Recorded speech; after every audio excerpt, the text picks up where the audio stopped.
Very good evening friends. आज से फिर हम आए हैं केमिस्ट्री लर्निंग में एक बहुत इंपॉर्टेंट टॉपिक लेकर, जिसका नाम है रेजोनेंस। इस टॉपिक को हम मेसोमेरिज्म भी कहते हैं। आप प्लीज हमारे चैनल को सब्सक्राइब जरूर करें और ज्यादा से ज्यादा स्टूडेंट्स के पास इसे शेयर भी करें। रेजोनेंस को हिंदी में मैं आपको सबसे पहले बताता चलूं कि रेजोनेंस के हिंदी में अनुनाद भी कहते हैं। देखिए, सबसे पहली बात यह है कि हम रेजोनेंस पढ़ते क्यों हैं, केमिस्ट्री में इस रेजोनेंस के कॉन्सेप्ट की जरूरत क्या है। देखिए, क्या होता है, केमिस्ट्री में कुछ मॉलिक्यूल्स, कुछ कंपाउंड्स ऐसे होते हैं जिनकी सारी प्रॉपर्टीज को हम उन कंपाउंड्स की, उन मॉलिक्यूल्स की सिंगल स्ट्रक्चर से एक्सप्लेन नहीं कर सकते। यानी अगर हम किसी कंपाउंड की सारी प्रॉपर्टीज को एक्सप्लेन करना चाहें और हम उस कंपाउंड के ओनली सिंगल स्ट्रक्चर से सारी प्रॉपर्टीज एक्सप्लेन नहीं कर पाए, तो फिर हमें क्या करना पड़ेगा, फिर हमें उस कंपाउंड की एक से ज्यादा स्ट्रक्चर्स लिखने की रिक्वायरमेंट होगी। एक से ज्यादा स्ट्रक्चर्स लिखने से हम उस कंपाउंड की प्रॉपर्टीज को एक्सप्लेन कर सकते हैं। तो जो हम मोर देन वन स्ट्रक्चर्स लिखेंगे ताकि उस कंपाउंड की सारी प्रॉपर्टीज को अच्छे से एक्सप्लेन किया जा सके, उन स्ट्रक्चर्स को हम रेजोनेंस स्ट्रक्चर्स कहेंगे। हिंदी में अनुनादी संरचनाएं कहते हैं। मैं आपको अब ये बताना चाहूंगा कि ऐसे कौन से कंपाउंड्स हैं जिनकी सारी प्रॉपर्टीज को हम सिंगल स्ट्रक्चर से एक्सप्लेन नहीं कर सकते। इसका बेस्ट एग्जांपल, इस तरह के कंपाउंड्स का एक बेस्ट एग्जांपल होता है बेंजीन। बेंजीन को आप बहुत अच्छे से जानते हैं। ध्यान से आप देखना, मैंने बेंजीन की ये स्ट्रक्चर बनाई है। बेंजीन की जो ये स्ट्रक्चर है, ये केकुले साइंटिस्ट ने दी थी, इसलिए इसे केकुले स्ट्रक्चर ऑफ बेंजीन भी कहते हैं। क्या कहते हैं? Kekule structure of benzene. Benzene की इस स्ट्रक्चर में जो आप देख रहे हैं कि यहां पर कार्बन कार्बन के बीच डबल बॉन्ड प्रेजेंट है, यहां पर कार्बन कार्बन के बीच सिंगल बॉन्ड प्रेजेंट है, यहां डबल बॉन्ड है, यहां सिंगल है, यहां डबल बॉन्ड है और यहां सिंगल बॉन्ड प्रेजेंट है। क्लियर? ध्यान से देखिएगा। अब इसकी सारी प्रॉपर्टीज हम इस सिंगल स्ट्रक्चर को देखकर पता नहीं लगा सकते। क्यों नहीं लगा सकते? ध्यान से देखिएगा आप। एक इंपॉर्टेंट बात, जनरली अगर कहीं कार्बन कार्बन के बीच सिंगल बॉन्ड होता है तो उन दो कार्बन एटम्स के बीच की जो बॉन्ड लेंथ होती है वो 1.54 एंगस्ट्रॉम होती है। यानी बॉन्ड की जो लंबाई है, बॉन्ड की लेंथ जो है 1.54 एंगस्ट्रॉम होती है। अगर जनरली कार्बन कार्बन के बीच डबल बॉन्ड प्रेजेंट है तो वहां पर जो बॉन्ड लेंथ होती है वो 1.34 एंगस्ट्रॉम होती है। ध्यान से देखिएगा, अगर कार्बन कार्बन के बीच ट्रिपल बॉन्ड है तो वहां पर जो बॉन्ड लेंथ होती है वो 1.20 एंगस्ट्रॉम होती है। अब आप ध्यान से एक बात देखें, जब यहां पर बेंजीन में कार्बन कार्बन के बीच डबल बॉन्ड है तो यहां बॉन्ड लेंथ 1.34 एंगस्ट्रॉम होनी चाहिए, और जब यहां कार्बन कार्बन के बीच सिंगल बॉन्ड प्रेजेंट है तो यहां पर इन दो कार्बन एटम्स के बीच की जो बॉन्ड लेंथ है वो 1.54 एंगस्ट्रॉम होनी चाहिए। यहां 1.34 एंगस्ट्रॉम, यहां 1.54, यहां 1.34, यहां 1.54 एंगस्ट्रॉम बॉन्ड लेंथ होनी चाहिए, क्योंकि ये बातें हम बहुत लोअर क्लासेस में पढ़ लेते हैं। ध्यान से देखिएगा।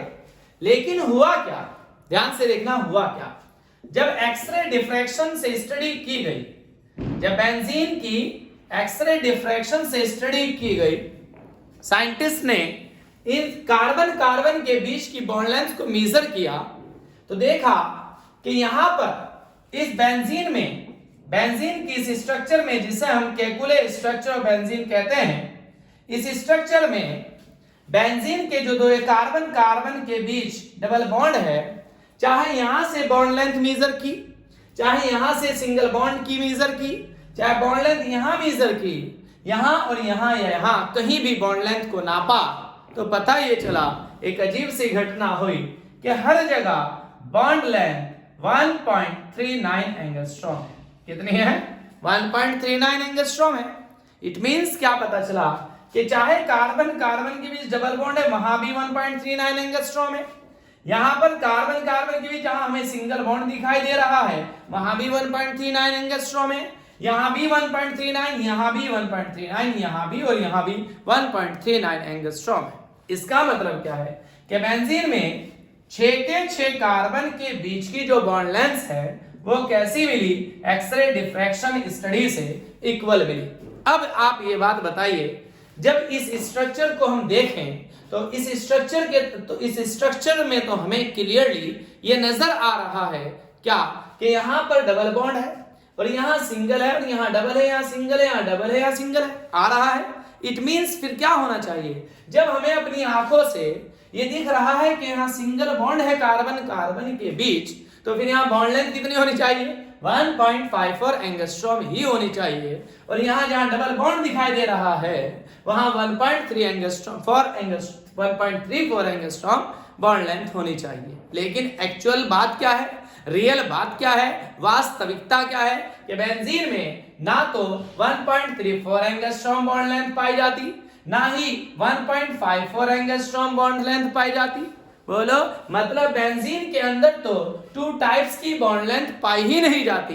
बेंजीन में तो हर जगह यहां यहां यहां यहां यहां यहां हर जगह जो कार्बन कार्बन के बीच की बॉन्ड लेंथ है वो तो इक्वल है, वो समान है, और वो कितनी है? 1.39 एंगस्ट्रॉम है। तो क्या 1.39 एंगस्ट्रॉम बेंजीन में जो बॉन्ड लेंथ होती है इक्वल होती है? क्या इस स्ट्रक्चर को देखकर हम पता लगा पा रहे हैं? नहीं लगा सकते। इसलिए एक प्रॉपर्टी तो ये हुई कि हम बेंजीन में ये इस स्ट्रक्चर को देखकर ये नहीं पता लगा पा रहे हैं कि यहाँ पर सारे बॉन्ड की जो बॉन्ड लेंथ है वो इक्वल है। इसलिए हमें क्या करना पड़ेगा? अब हमें इस बेंजीन की एक से ज्यादा स्ट्रक्चर्स लिखनी पड़ेगी। क्लियर है? अभी हम स्ट्रक्चर एक से ज्यादा लिखेंगे, लेकिन आप एक दूसरी प्रॉपर्टी भी अब ध्यान में रखना। पहली प्रॉपर्टी क्या है कि all the bond lengths are equal, that is 1.39 angstrom इन बेंजीन रिंग। क्लियर है? दूसरी प्रॉपर्टी देखना, ध्यान से देखना। मैंने यहां पर ये बेंजीन बनाया, बेंजीन की रिंग बनाई, कैलकुलर स्ट्रक्चर बनाई, ठीक है? ध्यान से देखेंगे इधर, यहां पर कार्बन कार्बन के बीच डबल बॉन्ड है, ठीक है? मैंने यहां पर क्या लिया? CH2 डबल बॉन्ड CH2 लिया। क्लियर? ये CH2 double bond CH2 ethene है। 2 कार्बन, एक कार्बन कार्बन के बीच डबल बॉन्ड, तो ये इथीन है। देखिए यहाँ कार्बन कार्बन के बीच डबल बॉन्ड है और यहाँ भी कार्बन कार्बन के बीच डबल बॉन्ड है? जहां पर डबल बॉन्ड होता है वहां एक सिग्मा बॉन्ड और एक पाई बॉन्ड होता है। यहाँ भी एक सिग्मा एक पाई बॉन्ड है। बोले बात समझ में आ रही है? तो देखिए, जैसी प्रॉपर्टी इसमें होनी चाहिए तो फिर वैसी ही प्रॉपर्टी इसमें भी होनी चाहिए। लेकिन ध्यान से देखना आप एक बार, हमने क्या किया? अगर मैं आपको एक रिएक्शन दिखाऊं, ध्यान से देखना। हमने लिया CH2 डबल बॉन्ड CH2 जिसका नाम इथीन है। हमने इसकी रिएक्शन ब्रोमीन वाटर के साथ कराई। अब देखो क्या होगा, यहाँ पर सिग्मा बॉन्ड है, यहाँ पाई बॉन्ड है, डबल बॉन्ड है जी। ये कंपाउंड क्योंकि इसमें कार्बन कार्बन के बीच डबल बॉन्ड प्रेजेंट है, इसलिए ये कंपाउंड कैसा है? कैसा है भाई? अनसैचुरेटेड है। कैसा है? अनसैचुरेटेड है। अनसैचुरेटेड को हिंदी में असंतृप्त कहते हैं। क्लियर? ध्यान से देखिएगा। अब होगा क्या? एक Br यहां जुड़ेगा और एक Br इस कार्बन पर जुड़ेगा। अब हुआ क्या बोलो? जब यहां पर एक Br एटम यहां जोड़ा और एक Br एटम यहां जोड़ा तो क्या होगा? बोलो क्या बन जाएगा? CH2Br, क्योंकि हमें पता है जब 2 एडजेसेंट कार्बन पर यानी 2 पास वाले कार्बन पर 2 Br जुड़ते हैं, मतलब 2 एटम्स या ग्रुप जुड़ते हैं, तो एक पाई बॉन्ड ब्रेक हो जाता है। तो यहाँ पर कौन सा बॉन्ड बचा? ओनली सिग्मा बचा। बोलो अब बताइए, क्या इस कंपाउंड में कहीं डबल बॉन्ड प्रेजेंट है? नहीं है। अब अगर डबल बॉन्ड प्रेजेंट नहीं है, इस कंपाउंड का नाम है इथाइलिन डाइब्रोमाइड या 1,2-डाइब्रोमोएथेन इसका नाम है। ये कंपाउंड तो सैचुरेटेड है। कैसा है? कैसा है ये कंपाउंड? ये कंपाउंड सैचुरेटेड है। कैसा है? सैचुरेटेड है। ध्यान से देखना। अब हुआ क्या कि जब हमने इसमें ब्रोमीन डाला तो इसने अनसैचुरेटेड इथीन को सैचुरेटेड कंपाउंड में कन्वर्ट कर दिया, और ये ब्रोमीन जो यहाँ था वो ब्रोमीन रेड कलर का था। कैसा? ब्रोमीन वाटर कैसा होता है? रेड कलर का होता है, बहुत खतरनाक कंपाउंड होता है। अगर हाथ पर गिर जाए तो ऐसे ड्रिल मशीन की तरह छेद कर देता है, इसलिए बचा कर करना है, बहुत बहुत बहुत बहुत प्रिकॉशंस रखनी है ब्रोमीन का प्रैक्टिकल जब हम करते हैं। ध्यान से देखिएगा, तो जब हमने ब्रोमीन को यहाँ पर डाला, यहाँ पर ऐड किया, तो हुआ यहाँ क्या? एडिशन रिएक्शन हो गई। एडिशन रिएक्शन हो गई मतलब योगात्मक अभिक्रिया हो गई। कौन सी? योगात्मक अभिक्रिया हो गई। कौन सी अभिक्रिया? योगात्मक अभिक्रिया हो गई। और उस योगात्मक अभिक्रिया के होने से एक Br यहाँ जुड़ा और एक Br यहाँ जुड़ा, एक Br यहाँ और एक Br यहाँ जुड़ने से जो कार्बन कार्बन के बीच का पाई बॉन्ड था वो ब्रेक हो गया, जिससे कि यहाँ सैचुरेटेड कंपाउंड बन गया। कैसा बन गया? सैचुरेटेड कंपाउंड बन गया। क्लियर? अब हुआ ये कि जो ब्रोमीन का रेड कलर था, जो ये ब्रोमीन का रेड कलर था वो गायब हो गया। कैसा हो गया? गायब हो गया। क्या हो गया? गायब हो गया। समझे? यानी कलरलेस कंपाउंड हमें मिला। कैसा कंपाउंड मिला? हमें तो कलरलेस कंपाउंड मिला। कैसा मिला? कलरलेस मिला। ठीक है, तो इस बात का क्या प्रूफ है? इस बात से क्या पता चलता है? इस बात से ये पता चलता है कि अगर हम किसी अनसैचुरेटेड कंपाउंड में ब्रोमीन डालते हैं तो वहां पर एडिशन रिएक्शन हो जाती है। बोलो, एडिशन रिएक्शन हो जाने से उस ब्रोमीन का जो रेड कलर था वो गायब हो जाता है। तो अगर उस ब्रोमीन का रेड कलर गायब हो गया तो हमें यह पता चल जाता है कि उस कंपाउंड में जिसमें हमने ब्रोमीन डाला था उसमें वहां पर पाई बॉन्ड प्रेजेंट है। क्लियर? और अगर ऐसा हुआ, फॉर एग्जांपल हमने क्या किया? हमने फॉर एग्जांपल CH3CH3 लिया। क्या लिया? CH3CH3, जिसका नाम एथेन है। ध्यान से देखना, हमने यहाँ पर ब्रोमीन वाटर डाला। हम चाहें कि एक Br यहाँ जुड़ जाए, एक Br यहाँ जुड़ जाए, है ना? तो ऐसा पॉसिबल नहीं है। मतलब यहाँ पर एडिशन रिएक्शन, योगात्मक अभिक्रिया नहीं होगी। क्लियर? क्यों नहीं होगी भाई? क्योंकि एडिशन रिएक्शन होने के लिए पाई बॉन्ड का होना जरूरी होता है। अब पाई बॉन्ड तो यहाँ है नहीं, ओनली सिग्मा बॉन्ड है, तो यहाँ पर एडिशन नहीं होगा। हाँ, यहाँ सब्स्टिट्यूशन हो सकता है लेकिन एडिशन नहीं होगा। जब यहाँ एडिशन नहीं होगा इसका मतलब तो ये हुआ कि यहाँ पर ये दो Br नहीं जुड़े, और नहीं जुड़े इसका मतलब इसका जो रेड कलर था वो यहाँ से गायब नहीं होगा, और नहीं होगा मतलब ये कलरलेस नहीं होगा। तो अब क्या पता चला? हमें यह पता चला कि जिस कंपाउंड में हमने ब्रोमीन डाला है, अगर वहां पर ब्रोमीन का कलर डिसअपियर नहीं हुआ, गायब नहीं हुआ, तो उस कंपाउंड में पाई बॉन्ड नहीं है, यानी वो कंपाउंड अनसैचुरेटेड नहीं है, वो कंपाउंड सैचुरेटेड है। क्लियर है? क्लियर? सीधी सीधी बात यह है कि अगर कहीं पर अनसैचुरेटेड कंपाउंड है उसमें ब्रोमीन डाले तो उस ब्रोमीन का कलर गायब हो जाता है, और अगर सैचुरेटेड कंपाउंड है उसमें ब्रोमीन डाले तो उस ब्रोमीन का कलर गायब नहीं होता है। ये टेस्ट ब्रोमीन टेस्ट कहलाता है। ये टेस्ट कैसा कहलाता है? ब्रोमीन टेस्ट कहलाता है। इसे हम अनसैचुरेशन टेस्ट, असंतृप्तता का परीक्षण भी कहते हैं। यानी इस टेस्ट से आइडेंटिफाई किया जाता है कि कौन कंपाउंड अनसैचुरेटेड है और कौन सैचुरेटेड है। क्लियर? अब हुआ देखो क्या, ध्यान से देखना। देखिए भाई, बहुत इंपॉर्टेंट बात बताने जा रहा हूं। देखिए जी क्या हुआ। हमने क्या किया? एक बीकर लिया, इस बीकर में हमने CH2 डबल बॉन्ड CH2 डाला, इथीन डाला। दूसरा हमने बीकर लिया, इस बीकर में हमने बेंजीन डाल दिया। ठीक है, बेंजीन यहां पर डाल दिया। ठीक, बेंजीन भी कलरलेस कंपाउंड और ये इथाइलिन भी कलरलेस कंपाउंड था। इसमें भी पाई बॉन्ड प्रेजेंट है और इसमें भी पाई बॉन्ड प्रेजेंट है। क्लियर? हमने क्या किया? हमने ब्रोमीन वाटर लिया जो कि रेड कलर का होता है। ये हमने इस ब्रोमीन वाटर को इसमें डाला। ठीक, अच्छा, हमने इस रेड कलर के ब्रोमीन वाटर को हमने यहां भी डाला। बताइए अब क्या होना चाहिए? जब इस कंपाउंड में पाई बॉन्ड प्रेजेंट है, सिग्मा है, ये पाई है, तो यहां पर क्या होगा? एडिशन रिएक्शन हो जाएगी कि नहीं हो जाएगी? यहां एडिशन रिएक्शन हो जाएगी, यानी योगात्मक अभिक्रिया हो जाएगी। ये पाई बॉन्ड ब्रेक हो जाएगा। एक Br यहाँ जुड़ जाएगा। बोलो ठीक है, तो ब्रोमीन का कलर गायब हो जाएगा। हमें मिला भी ऐसा ही। कैसा कि जब हमने इसमें डाला तो हमें जो कंपाउंड यहाँ पर मिला वो कंपाउंड कलरलेस था, मतलब ब्रोमीन का कलर यहाँ से गायब हो गया। ठीक है, इसका क्या मतलब हुआ कि यहाँ पर एडिशन रिएक्शन हो गई और होने से क्या पता चला कि यहाँ पर पाई बॉन्ड प्रेजेंट था, और अगर पाई बॉन्ड प्रेजेंट था इसका मतलब ये कंपाउंड अनसैचुरेटेड है। कैसा है? अनसैचुरेटेड है, असंतृप्त है। क्लियर? अब ये काम हमने यहाँ देखा। यहाँ तो एक पाई बॉन्ड नहीं, यहाँ तो 3 पाई बॉन्ड प्रेजेंट है। तो यहाँ पर क्या होना चाहिए? और ज्यादा एडिशन रिएक्शन हो जानी चाहिए, और ज्यादा योगात्मक अभिक्रिया हो जानी चाहिए। लेकिन यहाँ कुछ उल्टा हुआ। क्या हुआ? जब हमने ब्रोमीन रेड कलर का यहाँ डाला बेंजीन के अंदर, तो यहाँ पर हमें ब्रोमीन का जो है वो रेड कलर ही मिला। यानी इसका मतलब ये हुआ कि ब्रोमीन का कलर गायब नहीं हुआ। अब बताओ, अगर ब्रोमीन का कलर गायब नहीं हुआ, इट मींस आपको क्या क्या इंफॉर्मेशन मिली? आपको ये इंफॉर्मेशन मिली कि इस ब्रोमीन ने यहाँ पर बेंजीन में कार्बन कार्बन जहां डबल बॉन्ड हमें दिख रहा है वहां पर कोई रिएक्शन नहीं की, मतलब कोई एडिशन रिएक्शन योगात्मक अभिक्रिया नहीं की।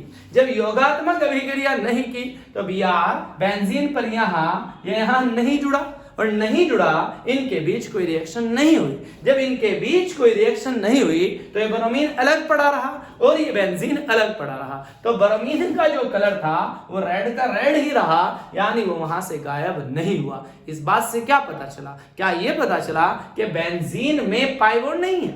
यानी बेंजीन में पाई बॉन्ड नहीं है, हमें तो दिख रहे हैं, लेकिन हमें यह पता चला कि बेंजीन अनसैचुरेटेड कंपाउंड नहीं है। क्या नहीं है? बेंजीन अनसैचुरेटेड कंपाउंड की तरह बिहेव नहीं करता है, ये अनसंतृप्त यौगिक की तरह व्यवहार नहीं करता है, अनसैचुरेटेड कंपाउंड की तरह ये बिहेव नहीं करता है। लेकिन हमें तो पाई बॉन्ड्स नजर आ रहे हैं। समझे बात? बोलो, तो इसका मतलब क्या पता चला कि बेंजीन में यहाँ पाई बॉन्ड जो है और यहाँ इथाइलिन में जो पाई बॉन्ड है और बेंजीन में जो यहाँ पाई बॉन्ड है उनमें जमीन आसमान का फर्क है।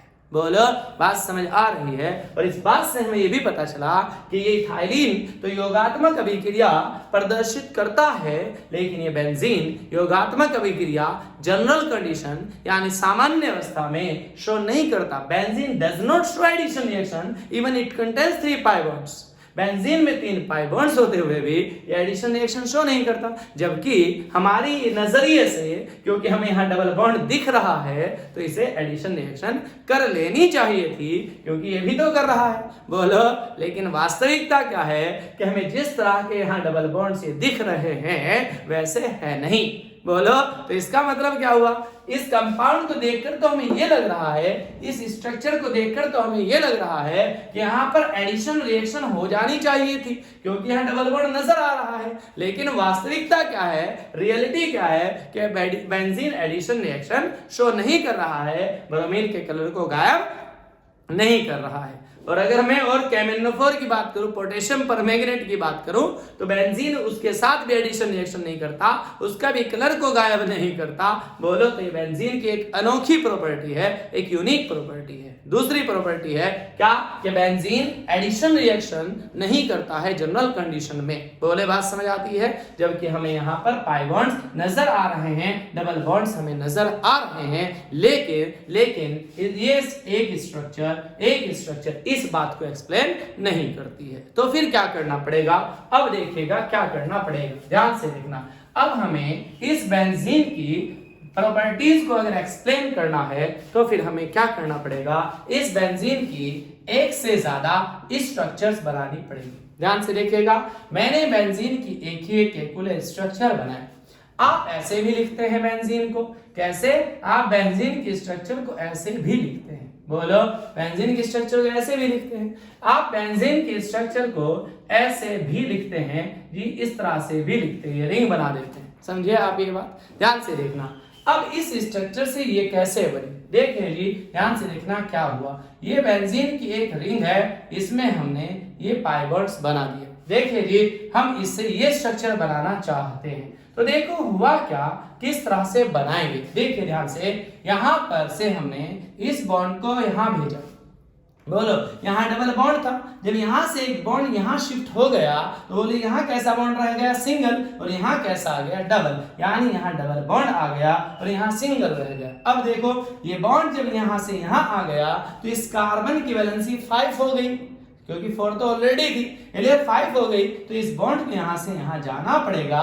जब ये बॉन्ड यहाँ से यहाँ चला गया तो यहाँ सिंगल रह गया और यहाँ पर डबल हो गया। बोलो क्लियर है बात। अब क्या हुआ, इस कार्बन की वैलेंसी 5 हो जाएगी अगर ये बॉन्ड यहाँ से यहाँ आ गया, तो इस बॉन्ड को यहाँ से छोड़कर जाना पड़ेगा। ये बॉन्ड यहाँ से आगे चला गया और जब ये बॉन्ड आगे चला गया तो यहाँ सिंगल रह गया और यहाँ डबल हो गया। बोलो ये बात समझ में आती है या नहीं आती है? आती है। तो इससे ये स्ट्रक्चर बन गए। क्लियर है? अच्छा, क्या हम इससे ये भी बना सकते हैं स्ट्रक्चर? हाँ बिल्कुल बना सकते हैं। देखिए इस बॉन्ड को यहाँ से यहाँ भेज दे, यहाँ सिंगल रह जाएगा, यहाँ डबल हो जाएगा, ये कंडीशन आ जाएगी। ये यहाँ से यहाँ चला जाएगा, यहाँ सिंगल रह जाएगा, यहाँ डबल हो जाएगा, ये कंडीशन हो जाएगी। और ये यहाँ से यहाँ आ जाएगा, यानी यहाँ डबल से सिंगल और यहाँ सिंगल से डबल हो जाएगा। बोलो ये कंडीशन आ जाएगी। मतलब हम इससे ये बना सकते हैं और हम इससे ये बना सकते हैं, मतलब इससे ये और इससे ये बना सकते हैं। इसलिए हम यहाँ एक स्पेशल टाइप का एरो, जब इससे ये बनाई तो ऐसा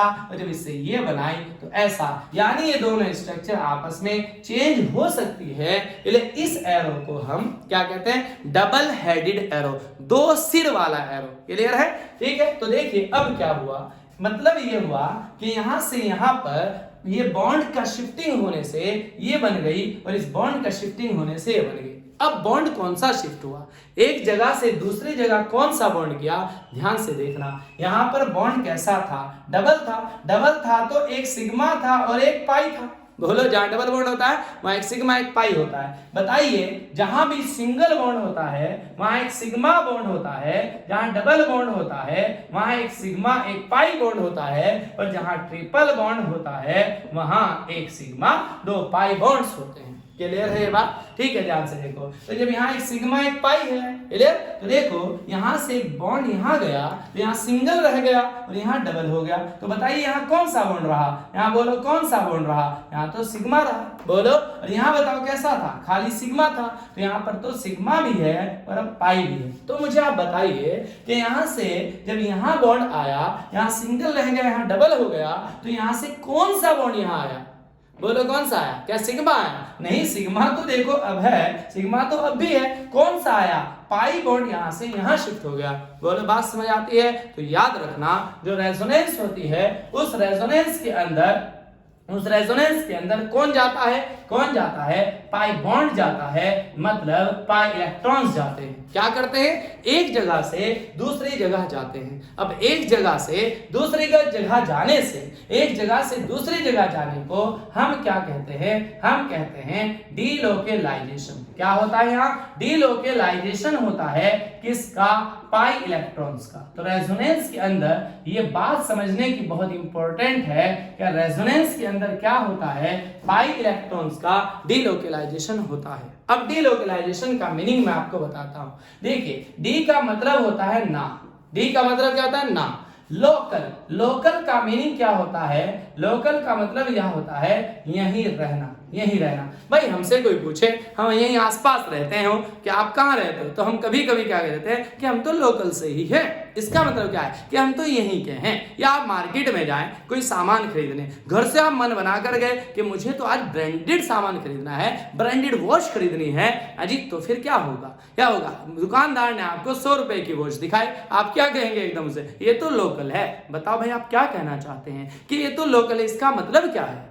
इसका मतलब यह है कि आप ये कहना चाहते हैं कि ये तो यहीं की है, ये तो यहीं की बनी हुई है, मुझे तो फॉरेन से चाहिए, मुझे तो ब्रांड की चाहिए। बात समझ आई? तो लोकल का मतलब है यहीं रहना। अच्छा, डी का मतलब क्या है? ना। इसका मतलब क्या हुआ? डी लोकल का मतलब क्या हुआ? डी लोकल का मतलब क्या हुआ? यहां ना रहना। डी मीन्स ना, लोकल मीन्स यहां रहना। तो डी लोकल का मतलब क्या हुआ? यहां ना रहना। बताइए अब पूरे वर्ड का मीनिंग क्या हुआ? डीलोकलाइजेशन का मतलब है यहां ना रहना, मतलब जहां वो था वहां ना रहे। और कौन ना रहे? पाई इलेक्ट्रॉन्स ना रहे। कौन ना रहे? पाई इलेक्ट्रॉन्स ना रहे। कौन ना रहे? पाई इलेक्ट्रॉन्स ना रहे। कहां ना रहे? जहां वो थे वहां ना रहे। समझे? ध्यान से देखिएगा, मैं एक एग्जांपल से समझाता हूं अपने। जब पाई इलेक्ट्रॉन एक जगह से दूसरी जगह चला जाए, यानी पाई इलेक्ट्रॉन जहां थे वहां ना रहे, तो पाई इलेक्ट्रॉन जहां थे वहां ना रहे, तो फिर हम उसे क्या कहते हैं? डीलोकलाइजेशन कहते हैं। क्लियर? इस फिनोमिनन को हम क्या कहते हैं? रेजोनेंस कहते हैं। देखिए फॉर एग्जांपल मैं यहां खड़ा हूं, ठीक है, ध्यान से देखो, आपने मुझे देखा यहां, मैं यहां चला गया, आपने मुझे यहां देखा, मैं यहां चला गया, तो क्या मैं अपनी जगह हूं? नहीं हूं, नहीं हूं। तो मैं क्या कर रहा हूं? एक गंदा सा डांस कर रहा हूं, यहां से यहां जा रहा हूं। इस घटना को, इस फिनोमिनन को, इस प्रोसेस को क्या कहते हैं? डीलोकलाइजेशन कहते हैं। अगर यही गंदा सा डांस कौन करे? पाई इलेक्ट्रॉन्स करे, तो उसे डीलोकलाइजेशन ऑफ पाई इलेक्ट्रॉन्स कहते हैं, और इस डीलोकलाइजेशन ऑफ पाई इलेक्ट्रॉन्स को रेजोनेंस कहते हैं। तो बताओ क्या हुआ? जब यहां से ये पाई बॉन्ड यहां चला गया, डीलोकलाइज्ड हो गया, ये पाई इलेक्ट्रॉन यहां से यहां चला गया, डीलोकलाइज्ड हो गया, और ये पाई इलेक्ट्रॉन यहां से यहां चला गया, डीलोकलाइजेशन कर गया। तो बताओ डीलोकलाइजेशन किसने की? पाई इलेक्ट्रॉन्स ने की। तो पाई इलेक्ट्रॉन्स की डीलोकलाइजेशन को हम क्या कहते हैं? रेजोनेंस कहते हैं। तो यहां पर क्या हुई? रेजोनेंस हुई। और इस रेजोनेंस के होने से क्या बना?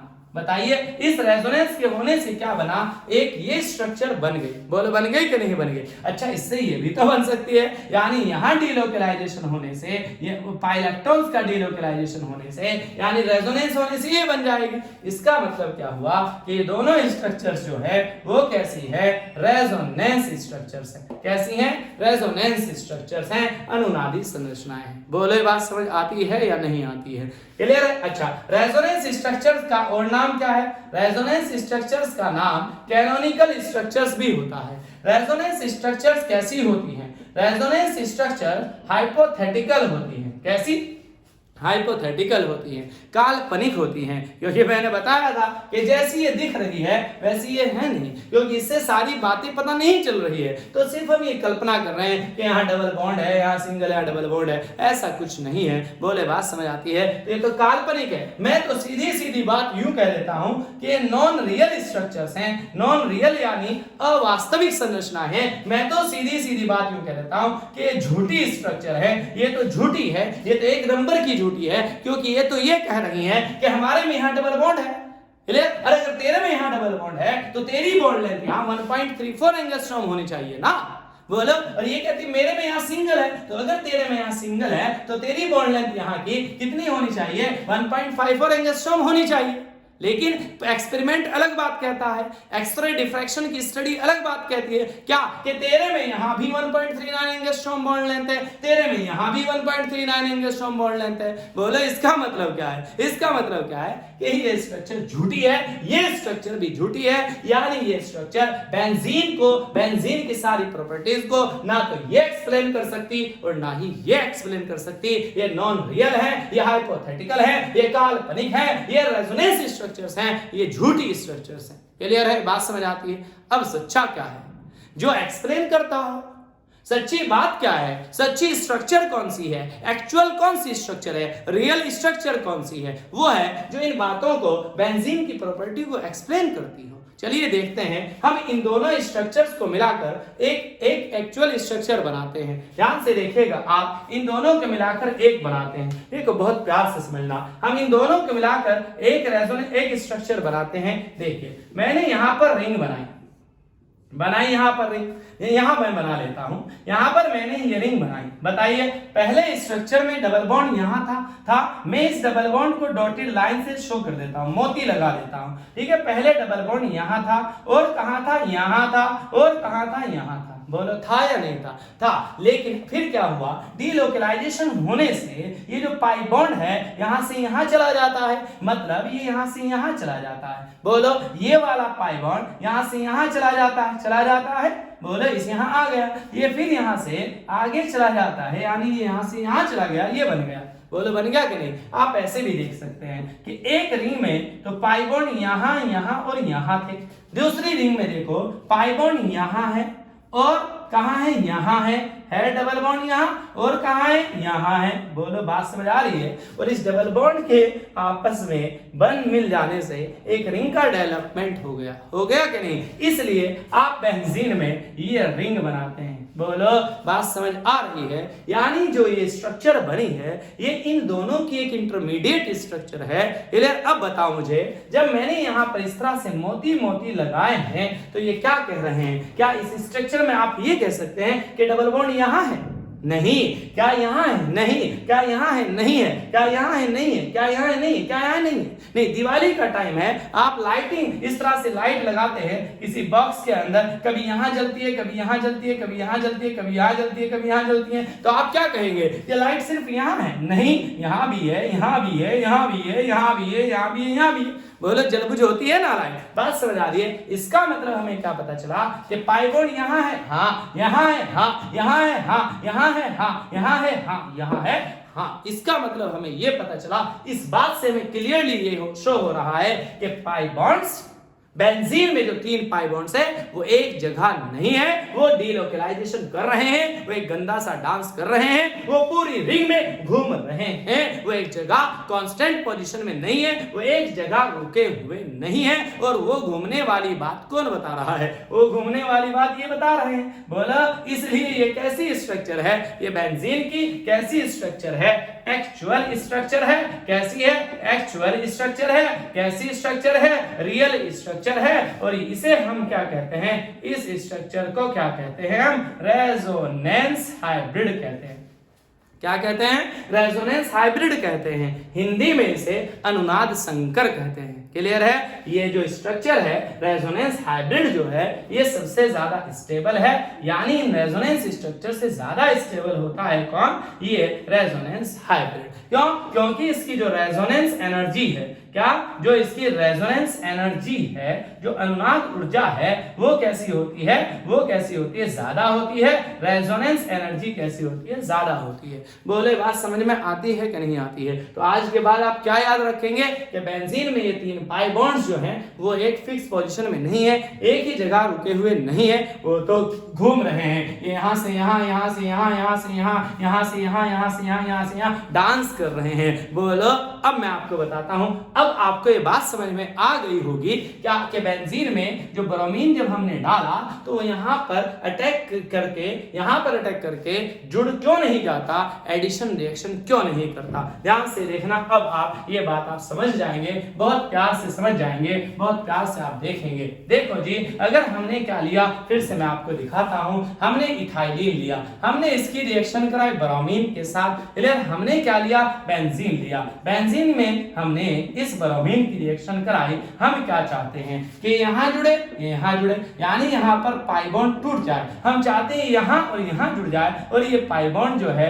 वो टूट जाए। बोलो हम यही तो चाहते हैं। अगर ये पाई बॉन्ड ब्रेक हो गया, ये Br यहाँ जुड़ गया तो क्या होगा? एडिशन रिएक्शन हो जाएगी और क्या बन जाएगा? CH2Br बन जाएगा। लेकिन बनेगा तो तब ना जब ये पाई बॉन्ड ब्रेक होगा। अब ध्यान से देखिए, आप एक एग्जांपल से समझिए इस बात को। देखो जी, फॉर एग्जांपल मैं यहाँ खड़ा हूँ और मैं इथाइलिन हूँ। क्या हूँ? इथाइलिन हूँ। ब्रोमीन आया, उसने मेरे ऊपर गोली चलाई।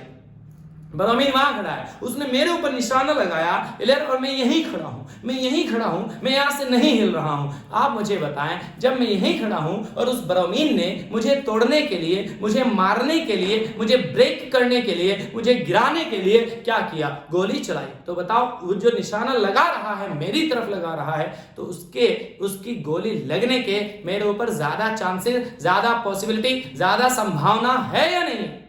बोलो है कि नहीं है? बोलो।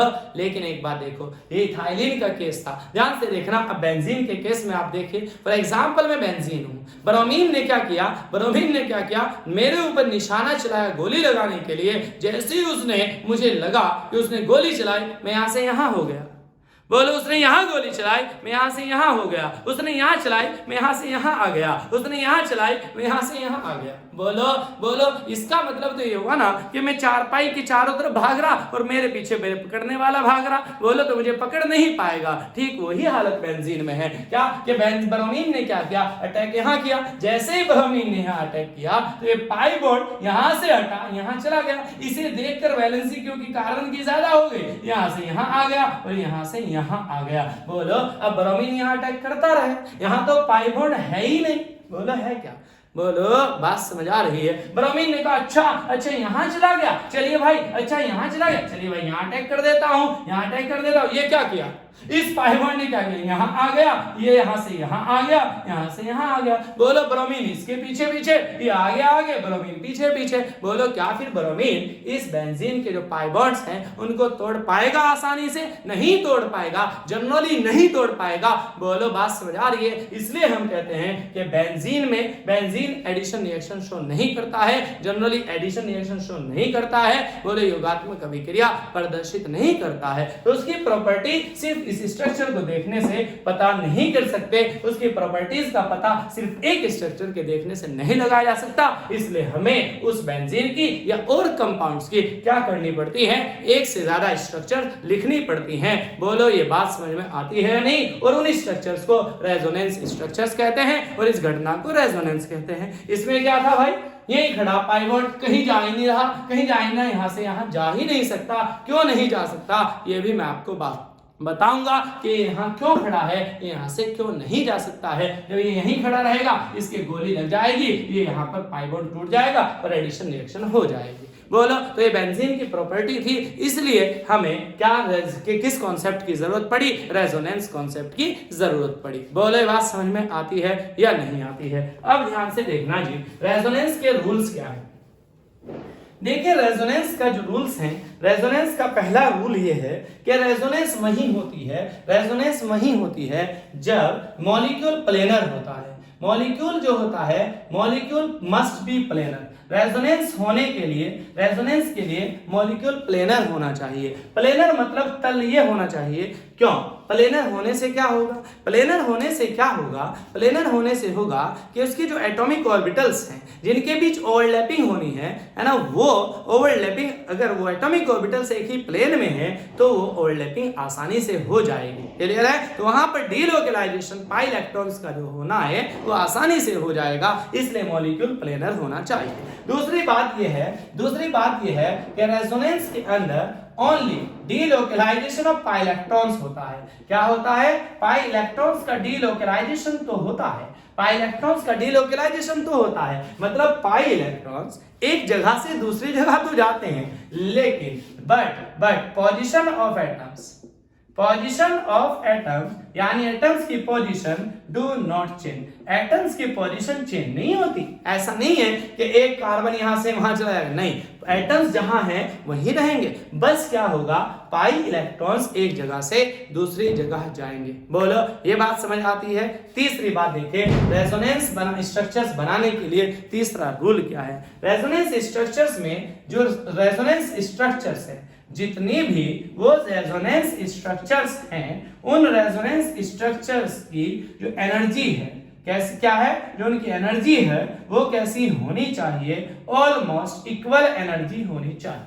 क्लियर है जी? चौथी बात क्या है, मैं अभी सारी बातें आपको एग्जांपल से बता दूंगा, इन्हें एक्सप्लेन कर दूंगा। चौथी बात क्या है कि रेजोनेंस जो भी स्ट्रक्चर्स हैं, जितने भी रेजोनेंस स्ट्रक्चर्स हम बनाएंगे, उन रेजोनेंस स्ट्रक्चर्स में, सारी रेजोनेंस स्ट्रक्चर्स में नंबर ऑफ पेयर्ड यानी युग्मित एंड अनपेयर्ड यानी अयुग्मित इलेक्ट्रॉन्स की संख्या वो कैसी होनी चाहिए, इक्वल होनी चाहिए, मतलब सेम होनी चाहिए। मतलब ऐसा नहीं है कि एक रेजोनेंस स्ट्रक्चर में तो पेयर्ड इलेक्ट्रॉन्स कम है और दूसरे में ज्यादा हो गए, नहीं, फिर वो गलत हो जाएगा। जो पांचवी बात देखना, ध्यान से देखना, अगर आप ये चाहते हैं कि रेजोनेंस स्ट्रक्चर ज्यादा स्टेबल बने, तो देखना इलेक्ट्रोनेगेटिव एटम जो है, कौन सा एटम, इलेक्ट्रोनेगेटिव एटम जो है, जैसे ऑक्सीजन है ना, उस पर नेगेटिव चार्ज होना चाहिए।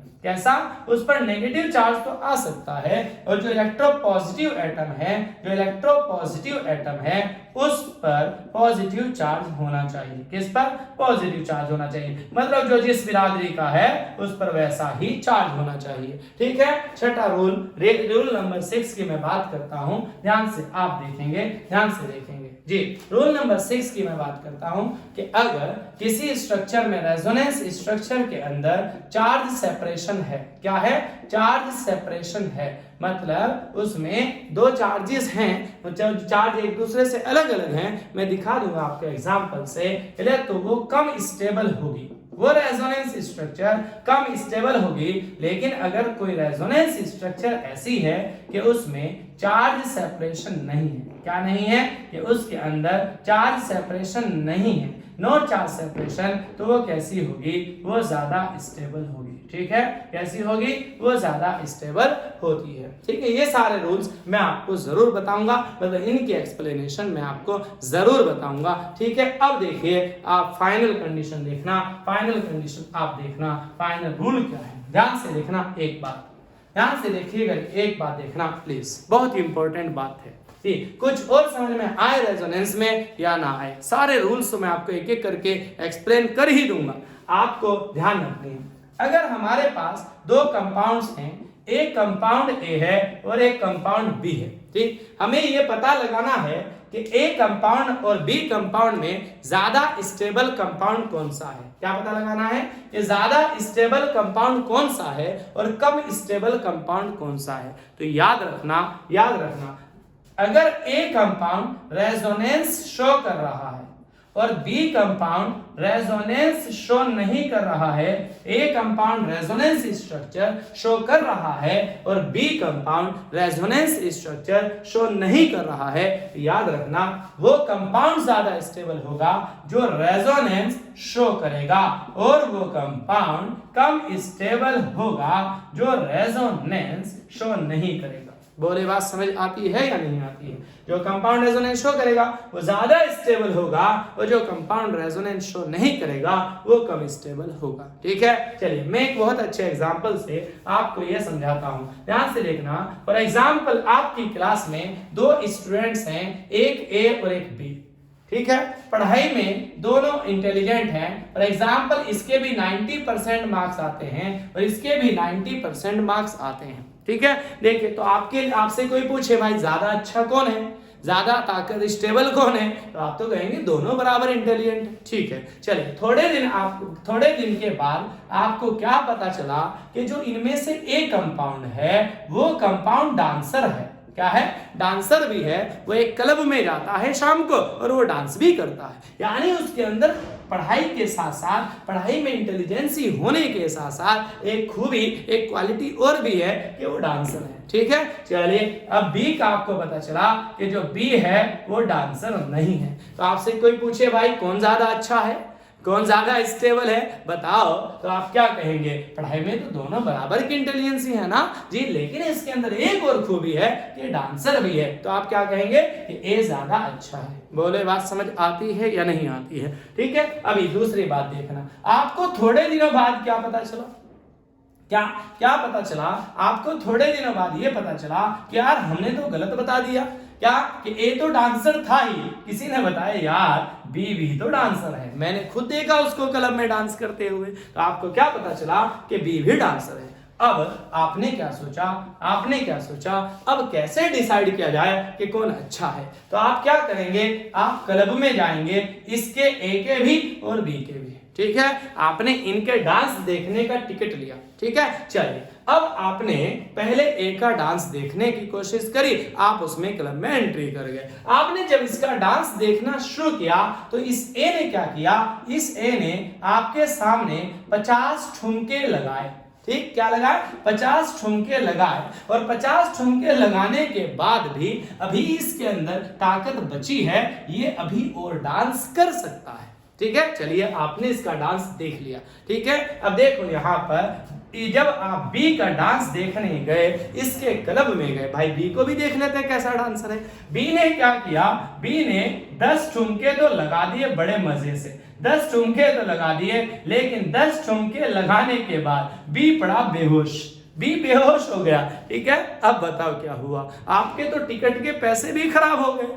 बोलो बताइए, अब आपसे क्या पूछे, आपसे कोई पूछे बताओ भाई ए और बी में ज्यादा स्टेबल कौन है, तो आप तो क्या कहेंगे कि ए ज्यादा स्टेबल है। तो याद रखना ध्यान से, मैंने यहाँ डांस वाला एग्जांपल ही क्यों लिया, क्योंकि रेजोनेंस में पाई इलेक्ट्रॉन्स भी तो डांस करते हैं, एक जगह से दूसरी जगह, दूसरी जगह से वहां आगे, बोलो डांस करते हैं। ध्यान से देखना, तो इसी तरह, ठीक इसी तरह अगर एक कंपाउंड रेजोनेंस शो करता है, डांस करता है, और दूसरा रेजोनेंस शो नहीं करता, डांस नहीं करता, तो कौन ज्यादा स्टेबल होगा, जो रेजोनेंस शो करता है, और कौन कम स्टेबल होगा, जो रेजोनेंस शो नहीं करता। लेकिन अगर ऐसा हो जाए, कैसा कि एक कंपाउंड भी रेजोनेंस शो करता है, आपको पता चला कि एक कंपाउंड रेजोनेंस शो करता है, और आपको पता चला कि जो बी कंपाउंड है वो भी रेजोनेंस शो करता है। ठीक है, अब आप कैसे डिसाइड करेंगे, बताओ कैसे डिसाइड करेंगे। जिसने ज्यादा ठुमके लगाए वो अच्छा डांसर, मतलब जो ज्यादा रेजोनेंस स्ट्रक्चर शो करेगा वो ज्यादा स्टेबल होगा, और जो कम रेजोनेंस स्ट्रक्चर शो करेगा वो कम स्टेबल होगा। तो ज्यादा स्टेबल कौन होगा, ए। बोले बात समझ में आती है या नहीं आती, ये तो आ गई। लेकिन चलो हमने कहा भाई जो कंपाउंड रेजोनेंस शो करेगा वो ज्यादा स्टेबल, और जो नहीं करेगा वो कम स्टेबल। ठीक है, चलिए ये बात तो ठीक है, लेकिन हमें ये कैसे पता चलेगा, हमें ये कैसे पता चलेगा कि कौन रेजोनेंस शो करेगा और कौन रेजोनेंस शो नहीं करेगा, बोलो। और अगर करेगा तो कौन ज्यादा करेगा और कौन कम करेगा, बोलो। ये बात भी तो आपको पता होनी चाहिए। ठीक है, इस बात को पता करने के लिए हम नेक्स्ट वीडियो में मिलेंगे, इसलिए आप इस वीडियो को देखने के बाद नेक्स्ट वीडियो जरूर देखें, ताकि आपको 1 सेकंड में ये पता चल जाए कौन कंपाउंड रेजोनेंस शो करेगा, कौन नहीं करेगा, कौन ज्यादा स्टेबल होगा, कौन कम स्टेबल होगा। इसलिए जिसे सीखने के बाद आप कंपटीशन में, चाहे किसी भी तरह का कंपटीशन हो, आप बहुत सारे क्वेश्चंस का सॉल्यूशन कर सकते हैं, क्योंकि वहां बहुत सारे क्वेश्चंस आते हैं। Which of the following compound is more stable, Which of the following compound is least stable। ठीक है, तो इसे सीखने के लिए मिलते हैं हम नेक्स्ट वीडियो में, लेकिन प्लीज आप मेरे चैनल को सब्सक्राइब करना ना भूलें। क्लियर, आज तो मैंने आपको सिर्फ ये बताया कि रेजोनेंस हम पढ़ते क्यों हैं। क्लियर, नेक्स्ट रेजोनेंस होता क्या है, रेजोनेंस की बात क्या है, क्या फायदा उससे होगा, तो हम नेक्स्ट वीडियो में बात करेंगे। Thank you very much.